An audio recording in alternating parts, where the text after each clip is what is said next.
All right, this is an interview with Grandpa. This is a part two of the first one. He's gonna start from the beginning and start with some things that he forgot to mention in the first interview. That's right. You want to introduce yourself to the camera? This is Red Larkin. I'm 97 years old now.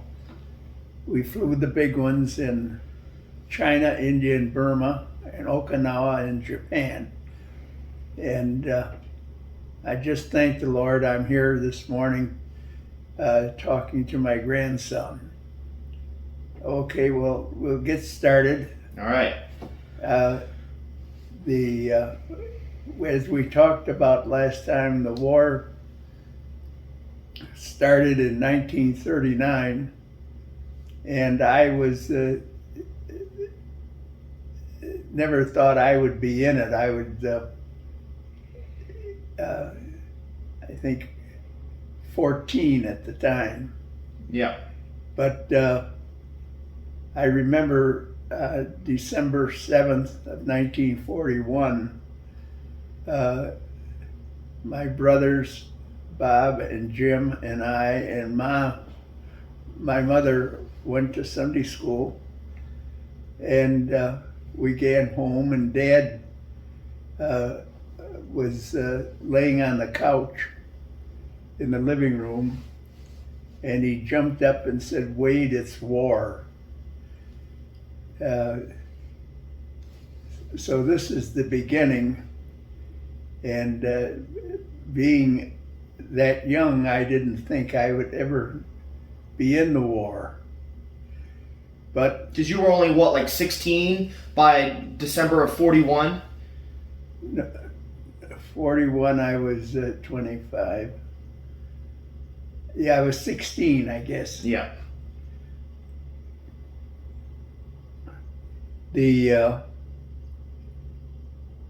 Well, that was the first thing that I remember, coming home from Sunday school and Dad jumping up and saying, "It's war, Wade." And that would be your great-grandfather. Yep. And he was in World War I, but only for about a month or so. Okay. He was at Fort Dix, New Jersey, and the war ended. The war ended, yeah.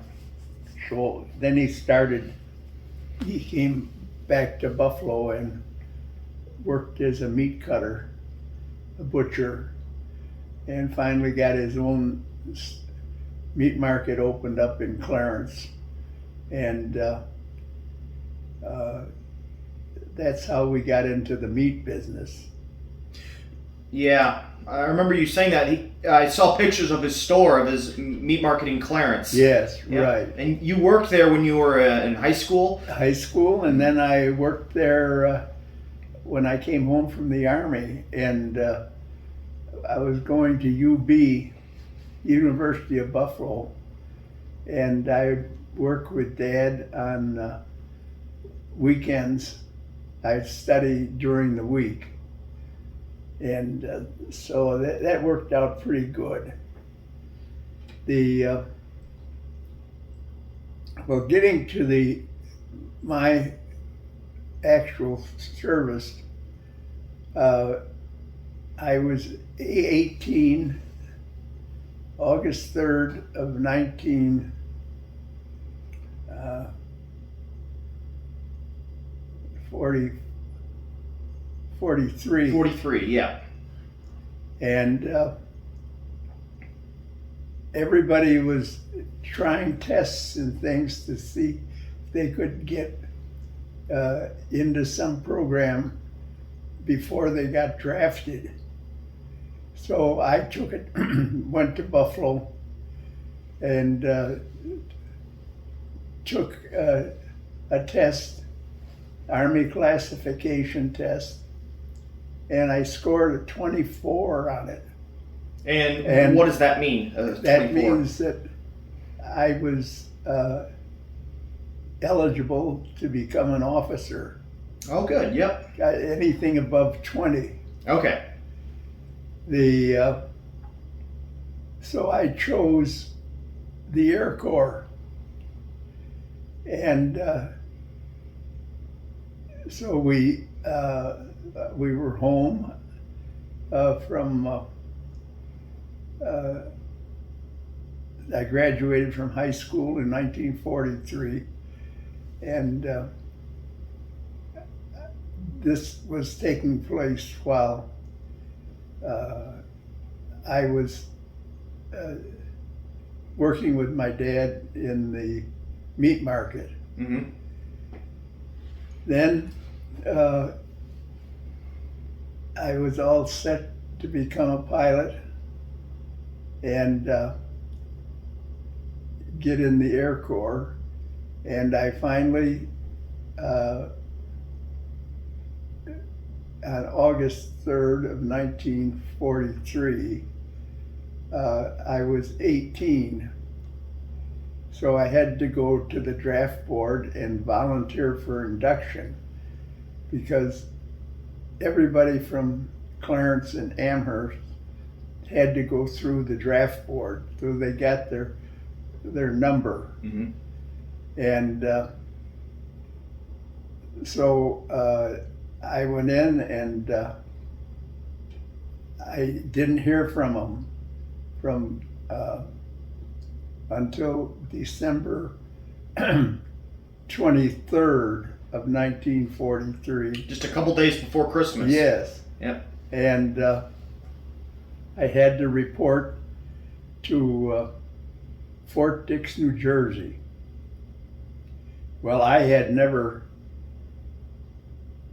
been anywhere except Crystal Beach or somewhere in Buffalo.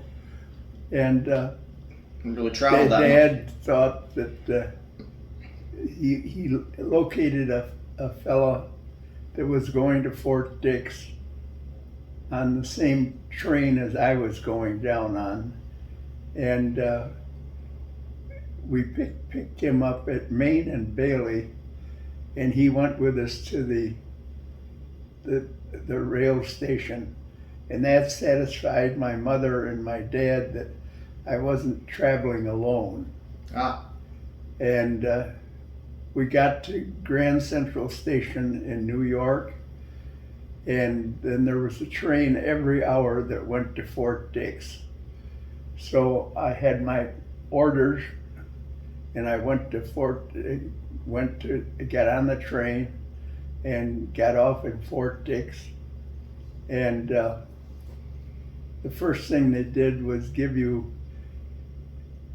shots for infantile paralysis or any disease that they didn't want spread it in the army.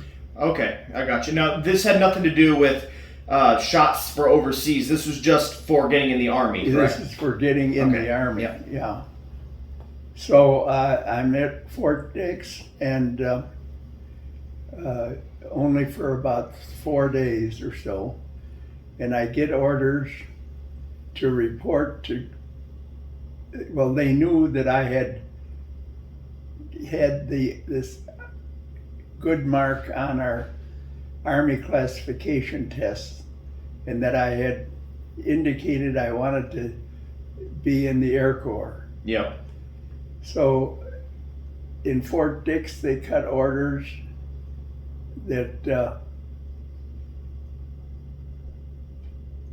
I should report to Greensboro, North Carolina on February 15th. Well, that means it was a month away. So I asked the sergeant, I said, what does this mean? He says, well, it's a delay en route. You can go home if you want. You could stay here on a temporary basis or whatever you want to do, but don't get to Greensboro until the date you're supposed to get there, because they won't be ready for you. So I came home, and the I went and saw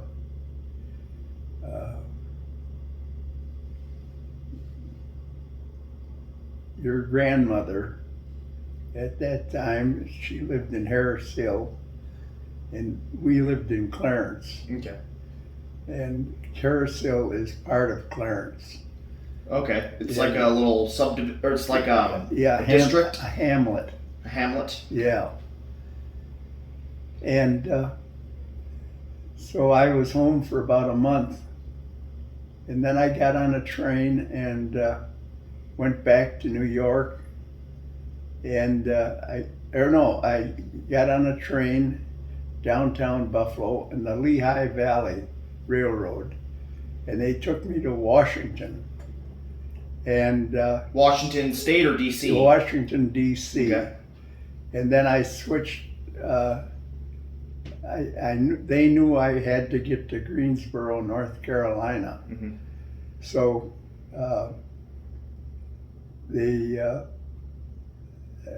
I got to Washington. I walked out of the rail station, and there is the Capitol building. I had never seen it before, and that was quite a sight. But I stayed in the station and got on my train, and we headed for Greensboro. And we got to Greensboro, North Carolina, and I had my orders that I had selected the Air Cadet program. And so they put me in a what's called a transit barracks until we learned something about Army life. In other words, we learned how to march, we learned how to take commands, and so that was sort of interesting. And Sergeant Mix was in charge of our barracks, and he got us a snare drum. Oh, a snare drum. And he said we could march better. Is there anybody here that could play a snare drum? And I said, yes, I could do that. So they gave me a snare drum. It's better to march if you have a beat to march to. Yeah. Right. Mm-hmm. And I was at Greensboro, and I took the psychomotive test, which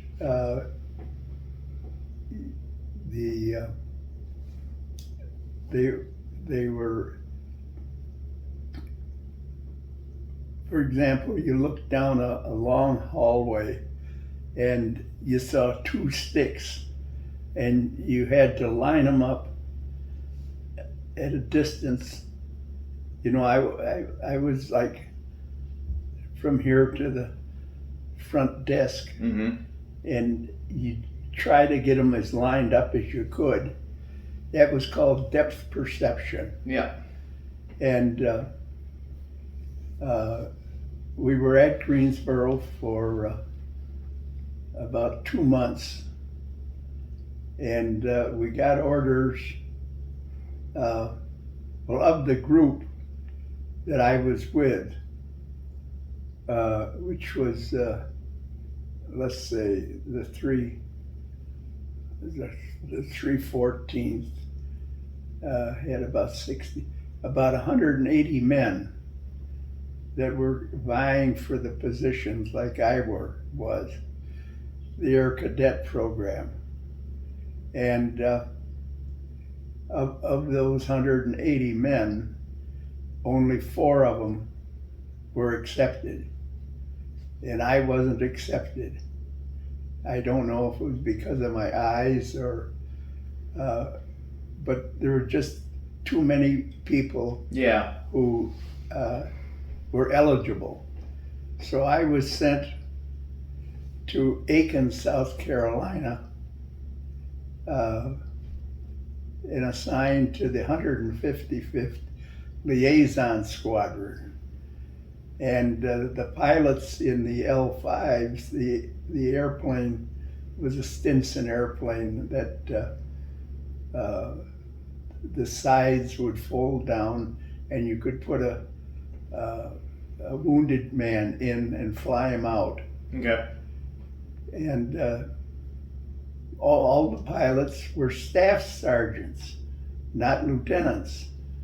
And they had been in the Air Cadet program like I had thought I would be in. And then they failed a test in primary, basic, or advanced training. And they were given a staff sergeant rating, and they have wings that say an L pilot. Okay. And they could fly a 185 horsepower airplane. So I was called into the engineering officer, and he said, "Oh, your name is Larkin?" I said, "Yes." He says, "Well, what experience have you had with airplanes?" And I said, "Lieutenant, nothing." But I said, I had for a time, besides working with my dad in the meat market and dressing chickens and things like that, I took a part-time job with the Mobile Standard Oil gas station. And I said, well, he says, "What did you do there?" He said, "Well, I changed tires, changed spark plugs. I waited on customers when they pulled in for gas and asked them if we could check their oil and things of that nature." He says, "Fine." He says, "We'll have you do the same thing here." So now I'm in the liaison squadron, and this liaison squadron was made part of the 2nd Air Commando Group. And a major from the 1st Air Commando Group came back from Burma and talked to us and tried to give us some indication of how we would be working in Burma. And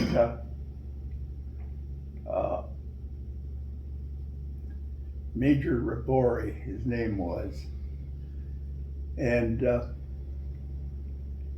so the first sergeant said, "Well, if you want to stay with us in the 155th, he says, we have to know."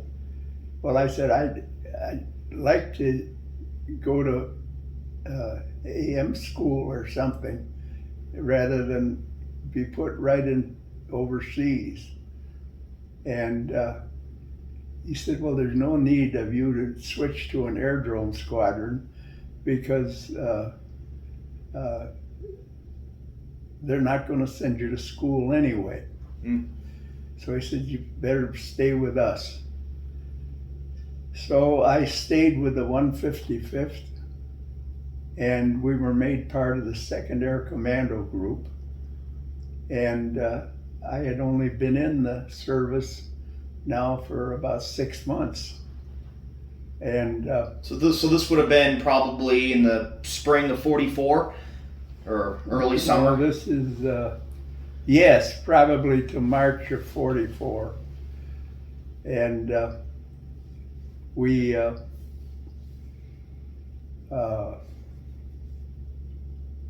got to know the fellows that we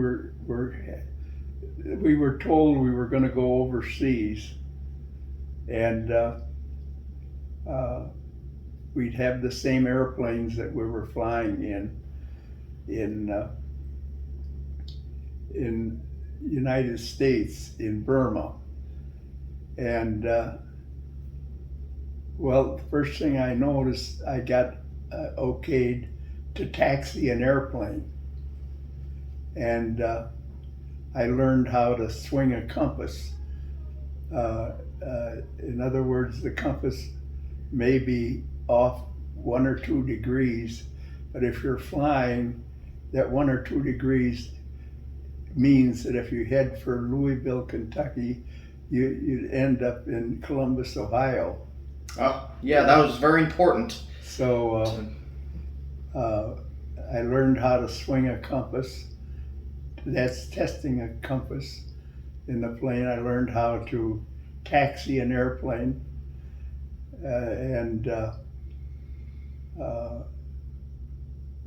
One of the L pilots, Gordon Smith, he said, "Do you want to go up with me?" And so I asked the line chief, Sergeant Barbie, I said, "Is it all right if I go up with Lieutenant or Sergeant Smith?" He says, "Sure, go up and learn something." So I went up in the L5, and we didn't do anything particular.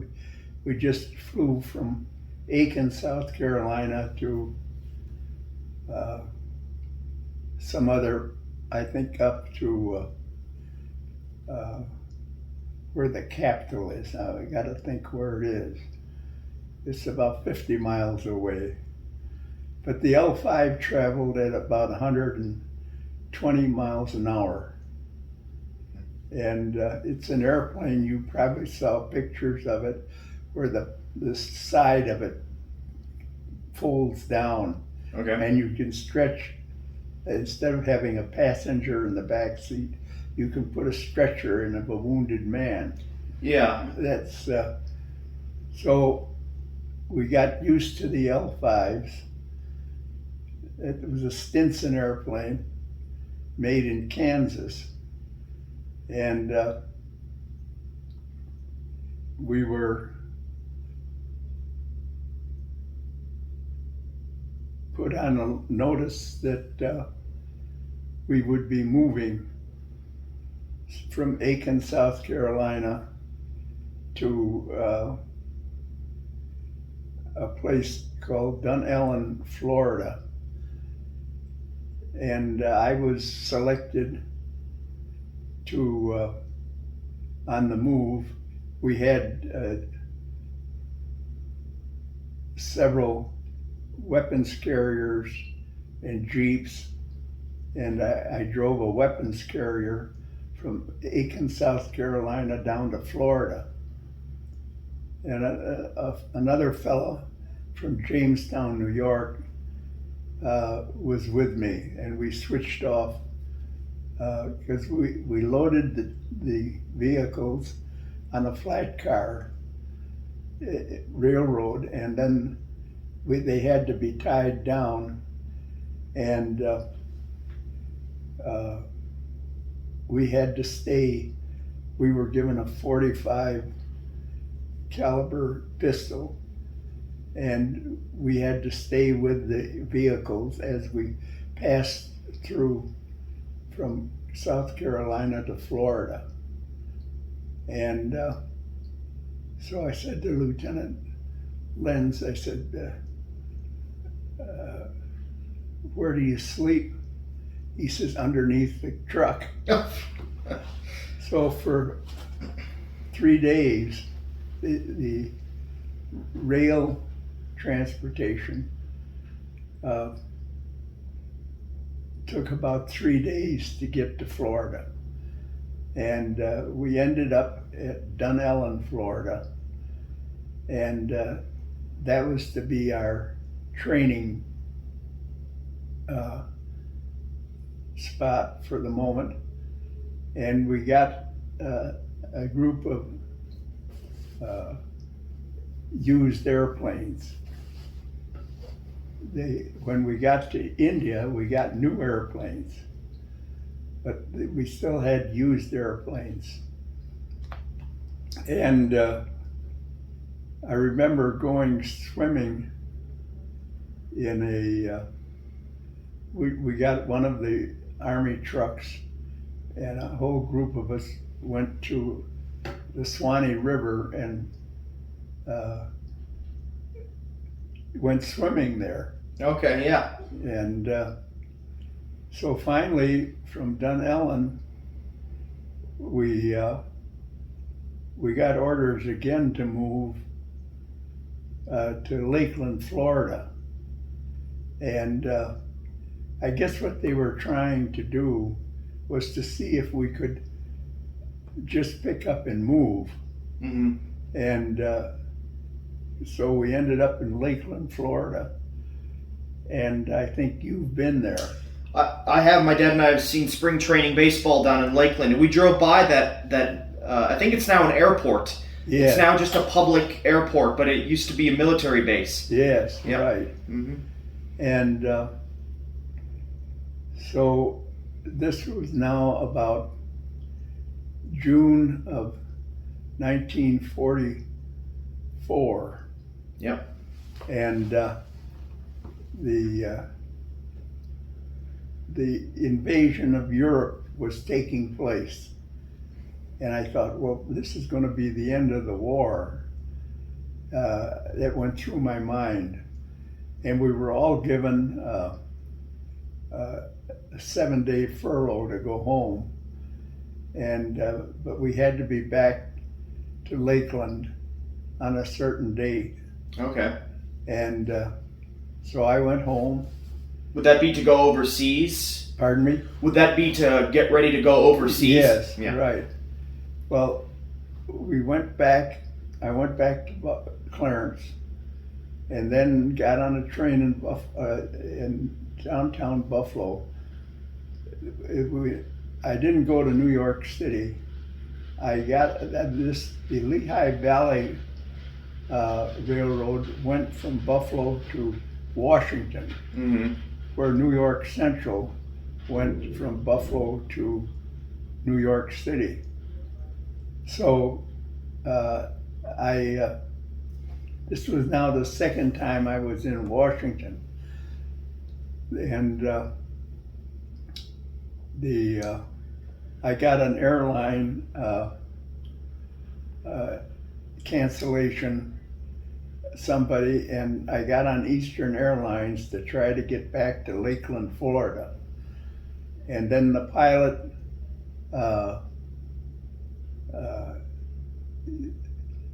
was too close to another airplane and damaged the wingtip. Oh no. So Mm-hmm. so I got to a telegraph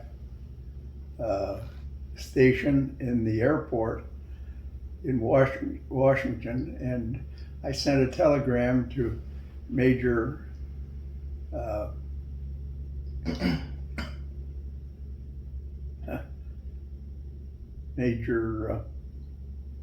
I can't think of his name now. And I said, I've been in an Eastern Airlines accident and I'll be 3 days late getting back to Lakeland, Florida. And so the Eastern put me on another airline, and I finally got back there. And he got the telegram, Mm-hmm. and he thanked me for thinking of, because I was traveling without orders. Because see, I went Mm-hmm. home, and I had to be back on a certain day, yeah. And then Eastern Airlines got too close to another airplane in Washington and tore up the tip of the wing. And you couldn't get on another plane for 3 days? Well, they were going to put me on another plane or put me on a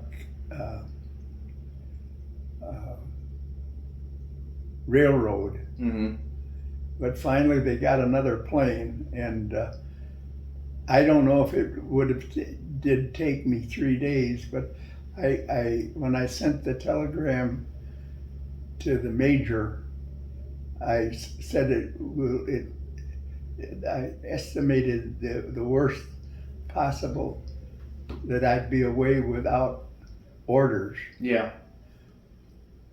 So, well, anyway, we got back to Lakeland, and we were there for 2 or 3 months, and we used to get a truck and go to across west to the coast of Florida, which is Like Tampa or it's Sarasota, Sarasota. Okay. and we would go swimming, and then we'd get on the truck and come back to Lakeland. And then I went to a dance, I remember, an USO dance, and I had no idea what was happening. And the next morning, we got orders to be in Camp Anza, California. And so we were loaded onto a train, passenger train, going west. And we had to leave our old airplanes in Lakeland. Oh. And we were headed for overseas movement, they called it. And we didn't get new airplanes until we got to India. Okay. But we were on this ship, now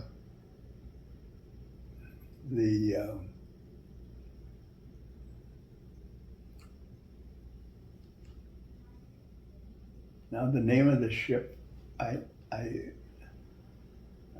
losing track of the names, but we got more shots, injections, for different diseases, and we were at Camp Anza for about, which is outside of Los Angeles. Yep. Long Beach, California. And my folks didn't know where I was. I couldn't call them or telegraph them that we were moving. Everything was secret.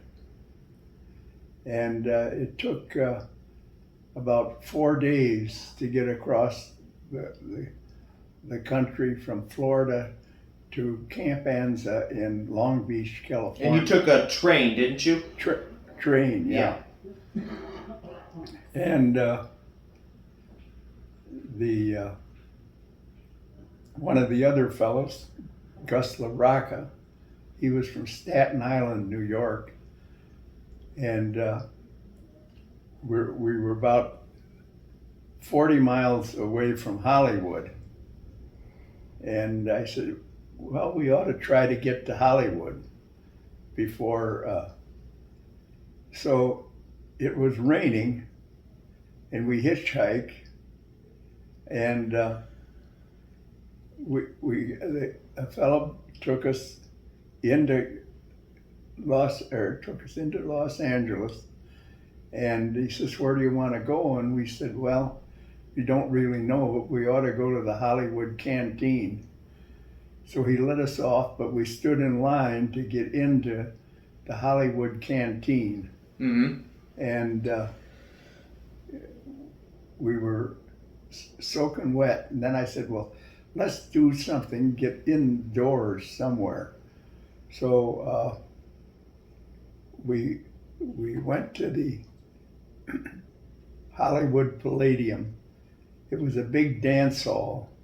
It had springs in the floor. Oh, wow.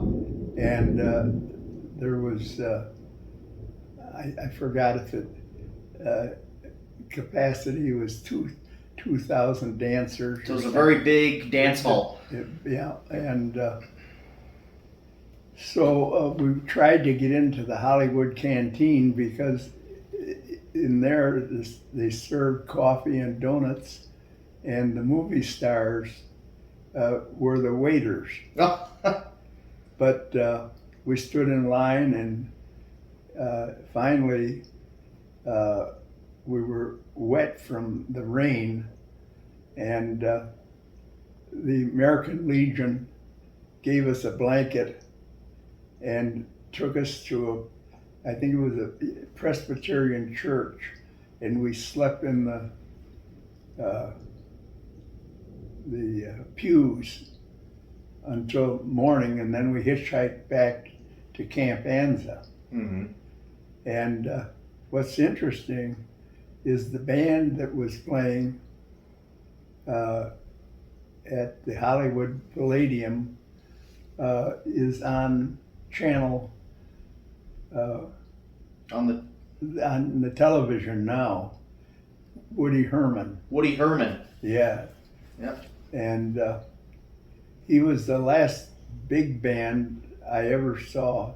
We used to wait for the big bands to come through Buffalo on their way to New York City, if from Chicago or Detroit, and they'd have a concert, say at Shays Buffalo, which was the big theater,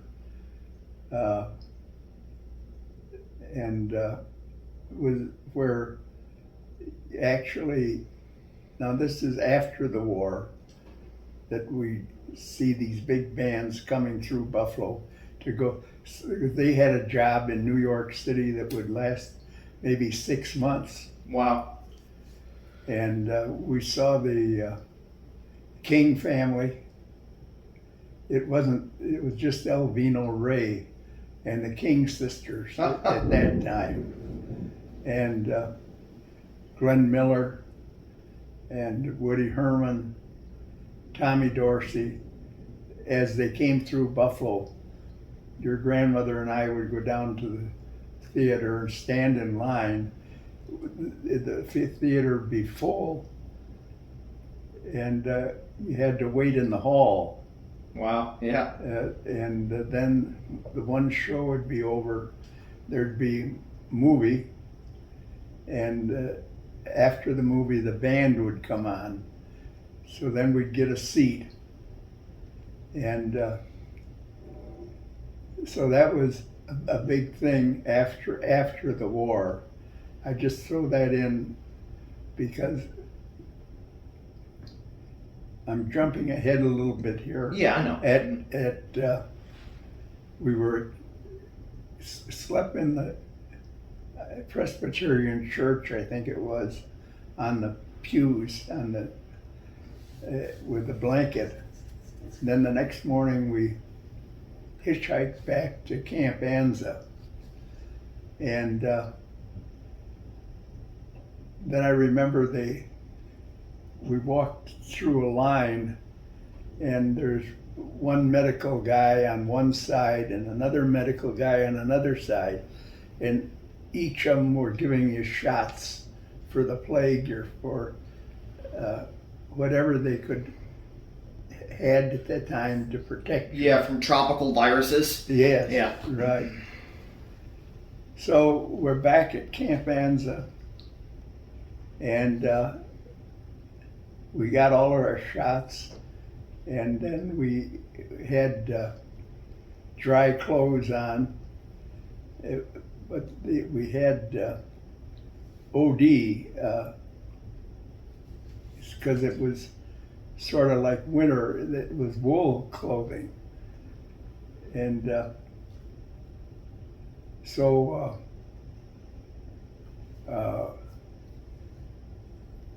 they put us on took us down to the where the ship was, and we were on the third deck going down, but our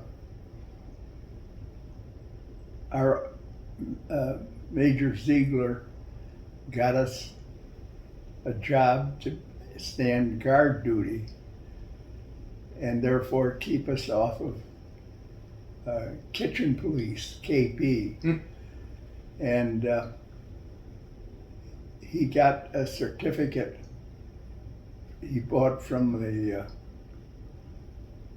sailors, because now we were noted as shellbacks. And the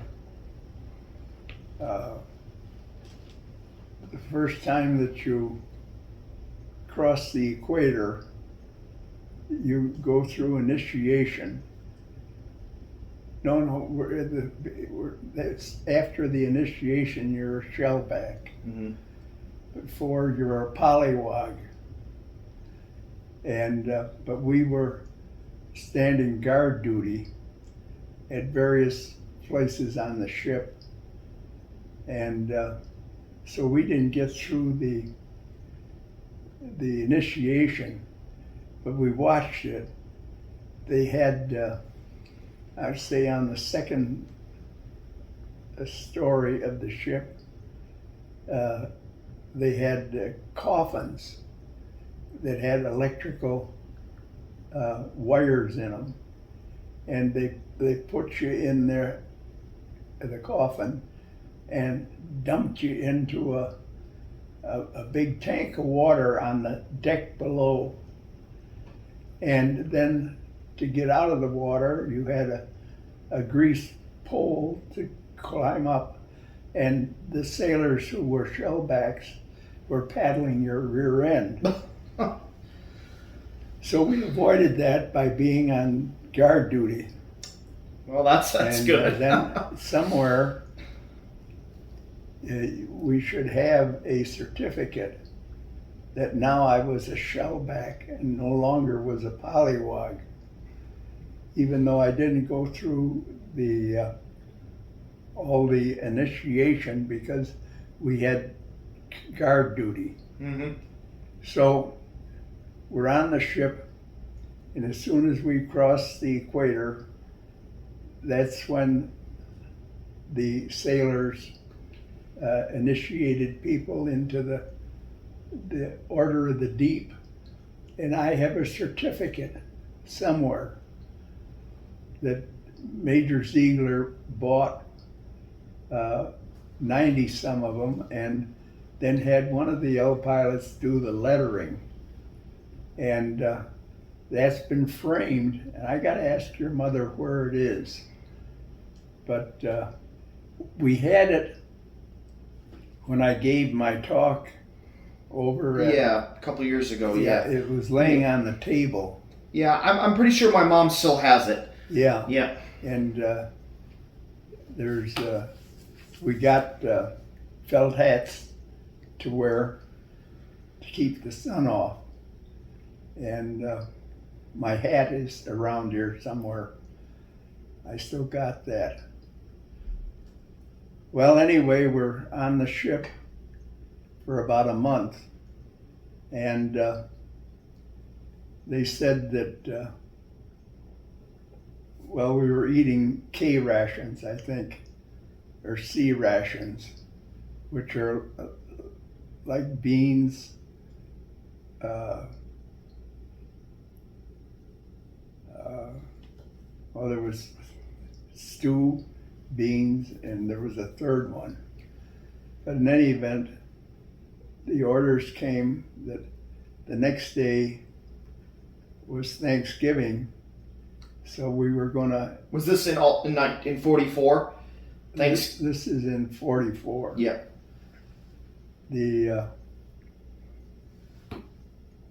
So that we were all excited because they were going to have turkey, and the next day was Thanksgiving, and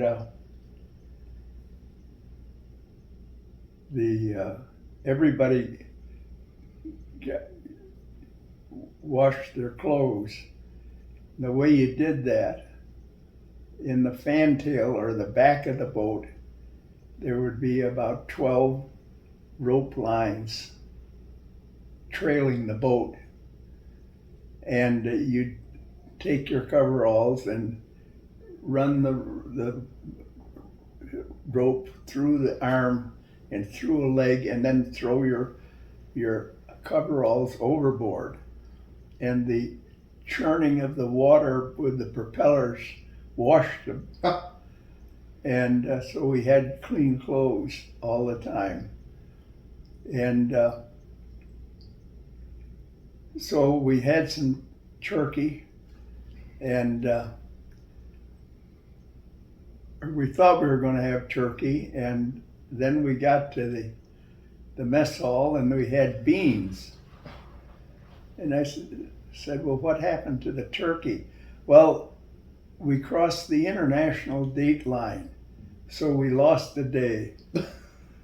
And so that was our Thanksgiving of 1944. So now we're beyond the international date line, and we're in the area to the west of the Solomon Islands where the Marines had landed. And the ship was spotted by a Japanese patrol plane, and all of a sudden all the Marines on board the ship manned the guns, and everybody else had to get below. And so you could hear the yak, yak, yak, yak of the guns going off, and they shot the plane down. But we didn't know if the plane had radioed another unit to pick us up, because now we were headed for Australia. No, that plane, was that like a Japanese or? Yeah, the Japanese, they shot see, all of the ships carried Marines. They had sailors that ran the ship, but the Marines ran the guns. Okay. And they shot the plane down, and we didn't know if the plane had got a message to its superiors or not. So we kept on going. Now this was just east of the Solomon Islands, and we went down to the tip of Australia, where there's an island there, Tasmania, I think. Yeah. And we had to be refueled.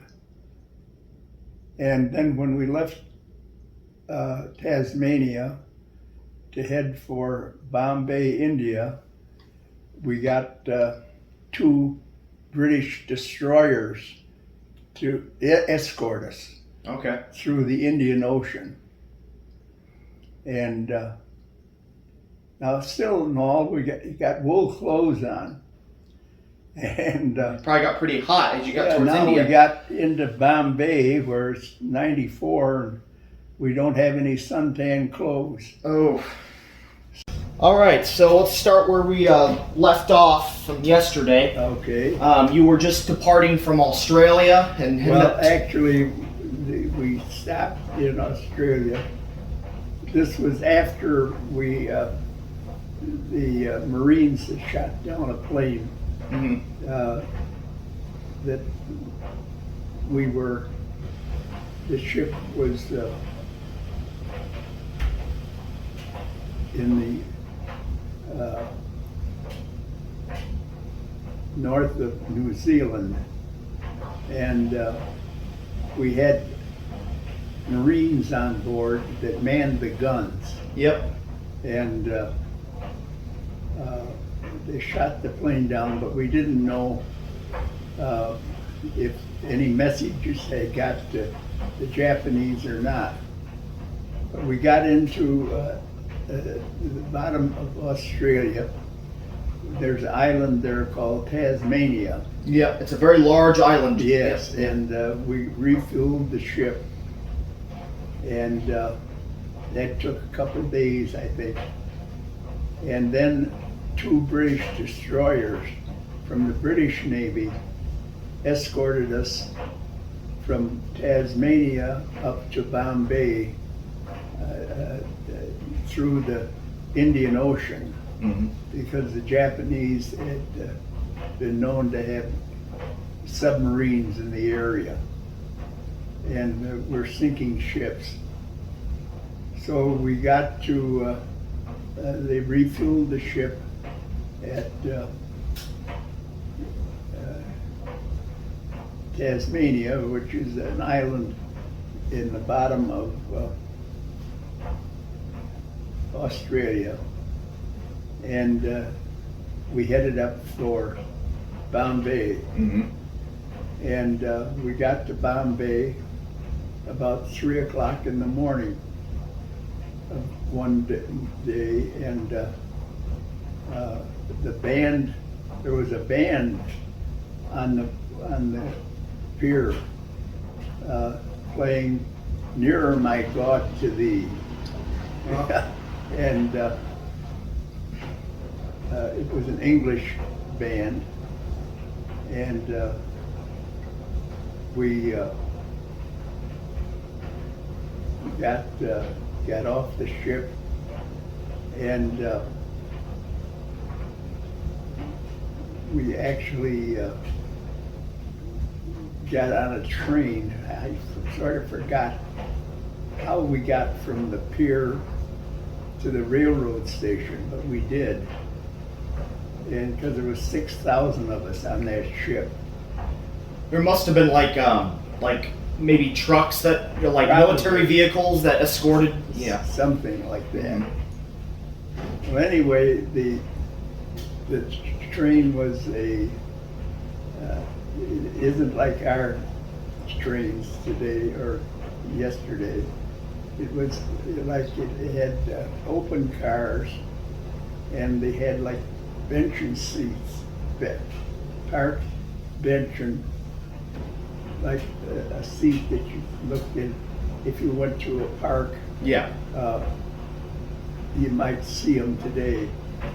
And we were given K rations to eat, and we started out across India. It took 3 days. Wow. And we finally arrived in Calcutta, and then there were trucks there that took us to our air base at Calcutta. And the first night, this was Christmas of 1944. Christmas of '44. We were at Calcutta, India, and the Japanese raided our base.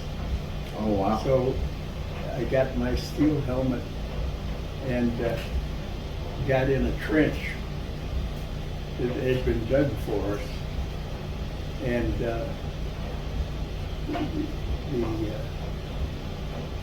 that was the scary thing. The bombs were falling. Yeah. Now it's surprisingly our last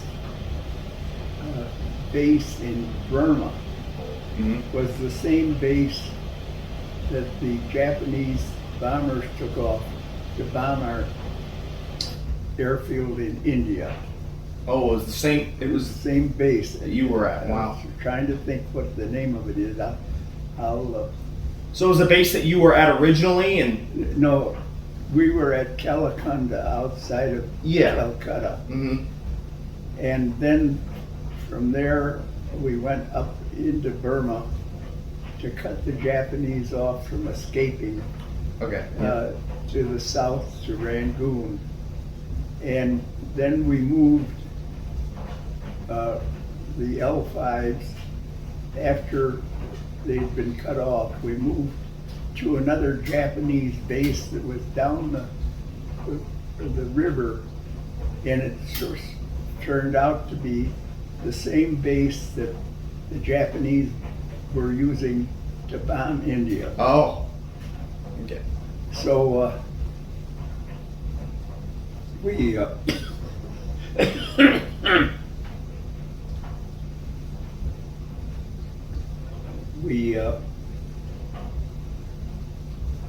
but there was a space there of from the time we were at Calacunda, then we had to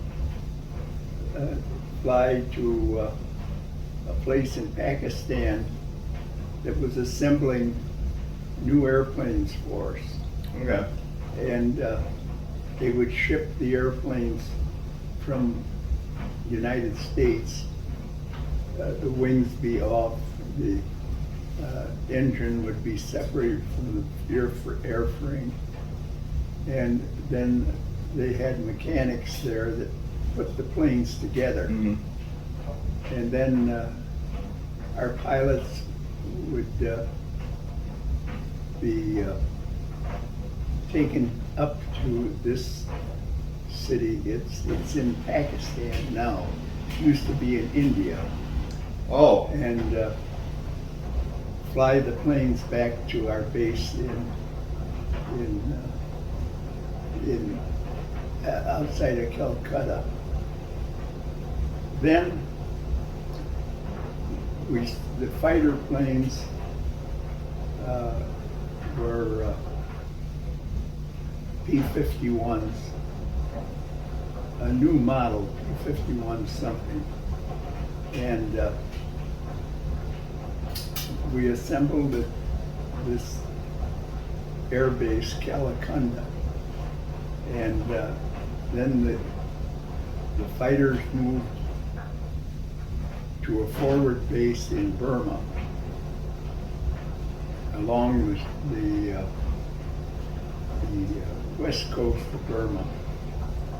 And one of the liaison squadrons, the 127th, went with them. I was in the 155th, and we had the 156th. We were flown into the central part of Burma to cut off the Japanese from escaping to the south. Okay. And so we, after we got the airplanes assembled and tested, we were put right up into Burma. And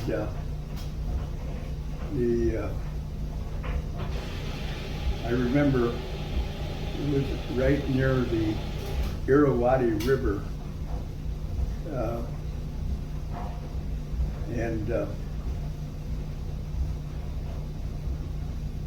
We had a doctor with us, Dr. Ferrari, who was an MD from Cleveland. And we'd get water from the Irrawaddy River, and then he'd boil it. He had something like 12 garbage cans. Oh, wow. And then he'd boil the water in the garbage can. And then the next day he'd set the garbage cans off and put another set of 12 cans of water on the fire and let the first one cool. Would you put like any like purification tablets? Yes, that comes next. Okay, yeah. And after the cool, they put these tablets in. And then by the fourth day we could drink it. Oh. And or the fifth day, one of the two. But Doc Ferrari was with us all the time we were in Burma. And he was the only person who was taken back to India early because he got an infection in his ear. Oh. And he was at some of our reunions, and he said, well, you guys didn't know it at the time, but I was a baby doctor in Cleveland. but but Doc Ferrari was he was a captain, Mm-hmm. and most all of the doctors got a commission as a captain, Mm. where the pilots started out on fighters as either a flight officer or a second lieutenant, and the L pilots were staff sergeants that flew the L5s, and most of them had been to air cadets and failed some part of Okay. the air cadet program, but instead of just wasting the time, they made them staff sergeants and made them L pilots. Okay. Yeah. Could only fly 185 horsepower plane. So we ended up in Burma as the Japanese were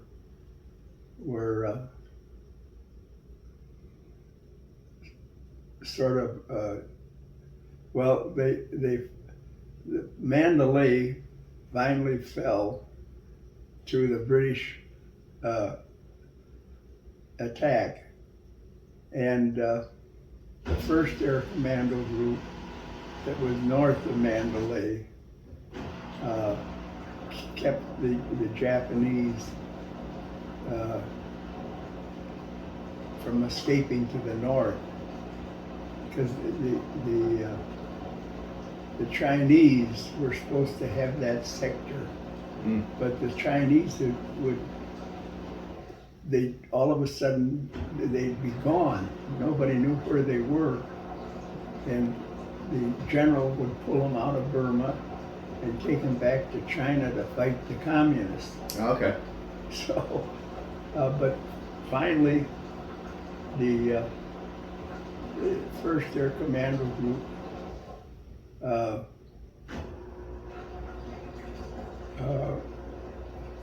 was attacking from the north, and the 156th and the 155th were attacking in the south of Mandalay to keep the Japanese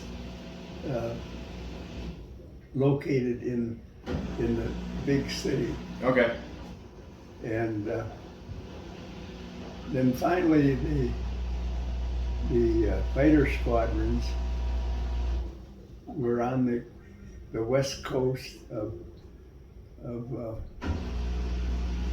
Burma, and they flew into Bangkok and raided the airfield there. In China? This was in Bangkok, was in Malaysia. Oh, okay, okay. And it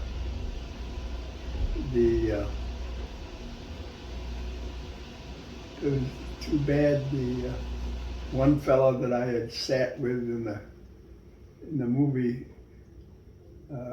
area back at Calacunda was a captain, Captain Modine, and he had been in Panama and got promoted from second lieutenant to captain, and he was one of the fellows that was lost on that raid. He was just a young guy too. Oh. And then the commander of the fighter squadrons was shot down, and then two other of the fighter pilots commandeered two L5s and flew in and picked the commander up. Because when he was shot down, apparently he was hiding in the jungle or something, but they got him out. and his name was Gage. No, that isn't the right name, but he used an L5 to fly in behind the lines and pick him up and get him back to our line. So that after that big raid on Bangkok, we and the Japanese at Mandalay had the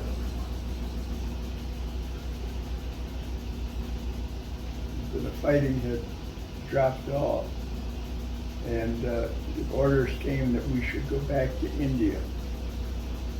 And so we packed up everything on, we had 32 L5s, I think it was, and we broke them up into 4 squadrons and then flew them back to India. And it was at that point that we knew we would be part of the invasion of Japan. All right. All right, so there's a picture of me somewhere. I flew up to Agra to see the Taj Mahal, and Captain Major Ziegler got us permission to use the airplanes. She wanted us to see the Taj Mahal before we left India. And I got a picture of me in front of the Taj Mahal. It's one of the 7 wonders of the world. I know it is. Yeah. I think we have that somewhere. I'll have to find the picture. Yeah.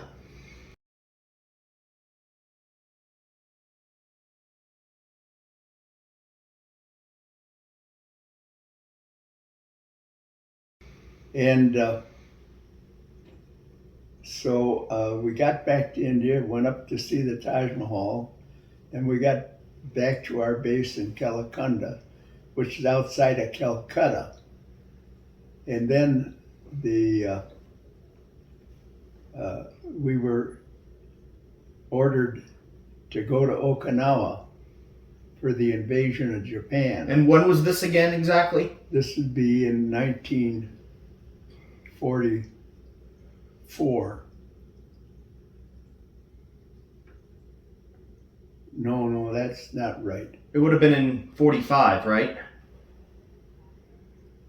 45. The war ended in 45.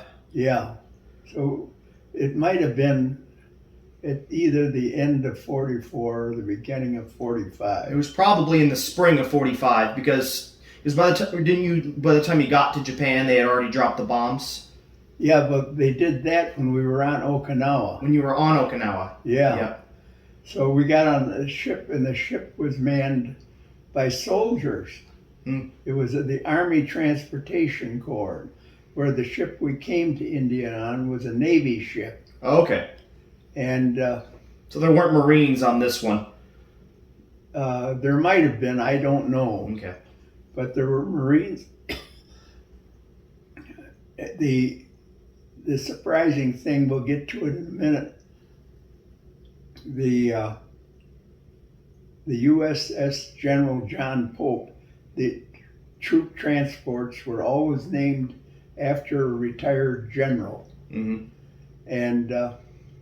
I'm just jumping a little ahead here, but just to give you some thought.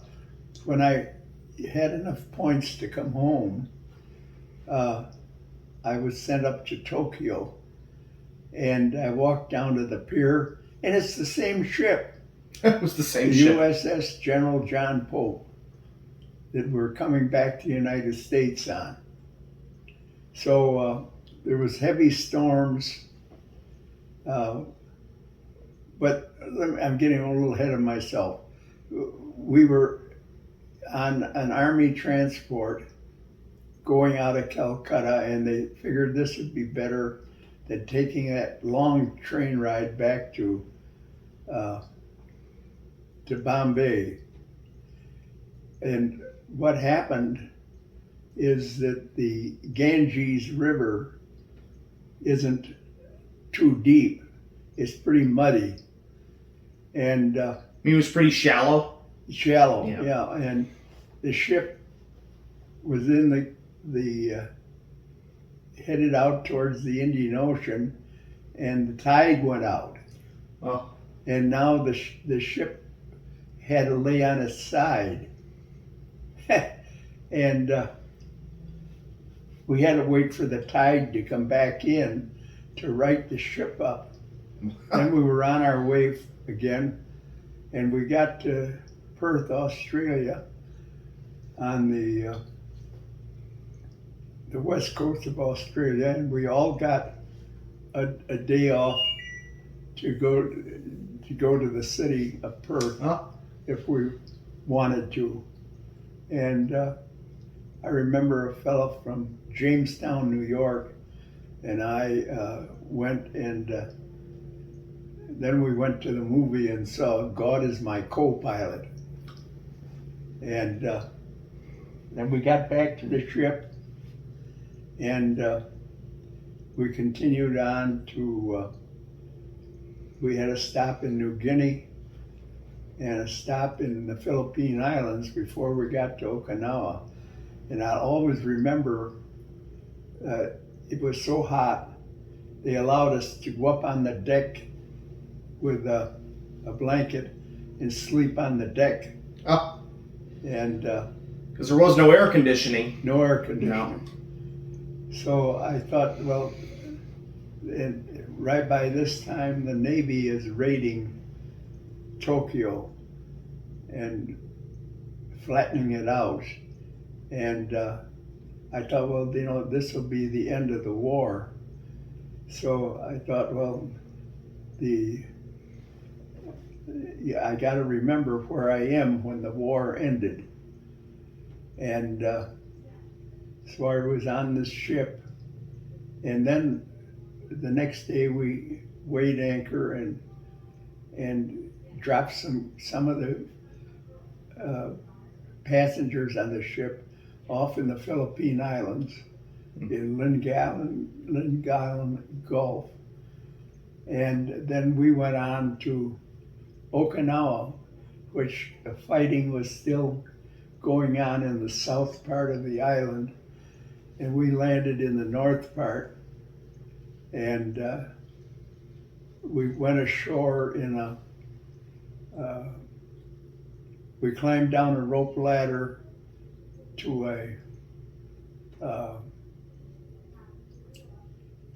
landing craft, and I remember I thought, well, this is the way the infantry went ashore when they attacked. And we got ashore, and it was a storm was coming in, and it was a very severe storm. Airplanes as big as the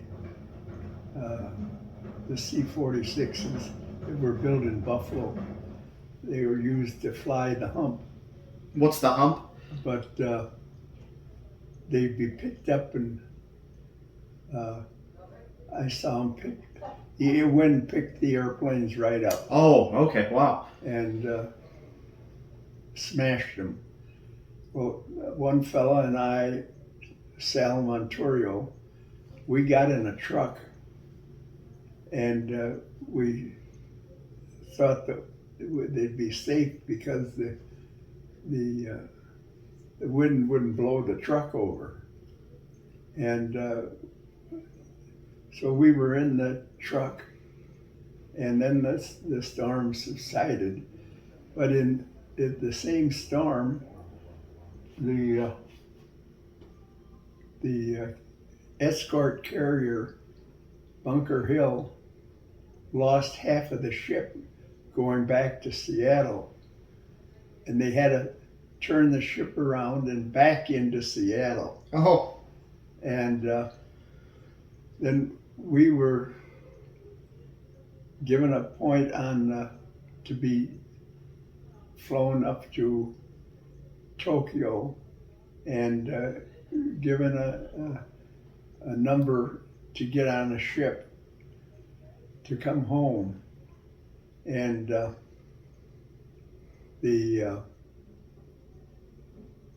I got to the pier, and I look up, and it's the same ship we went to Bombay on 2 years earlier. It's the same exact one. It's the General John Pope. They always named the transports after a Union general in the Civil War.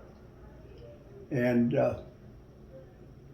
so I got on the ship, and we headed back for Seattle. And we got to Seattle, and the officers got off the ship first. And then we noticed that the officers were getting back on. So then they towed the ship out into the bay, and we sat there for 2 weeks. We could see the lights of Seattle, but we couldn't get off the ship. They thought somebody on the ship had typhus, and a very serious disease. And so we sat out in the Seattle Bay for 2 weeks, and then like a band would come out on a barge and play a song or two, and on one side of the ship, and then go around the other side. And so they tried to keep us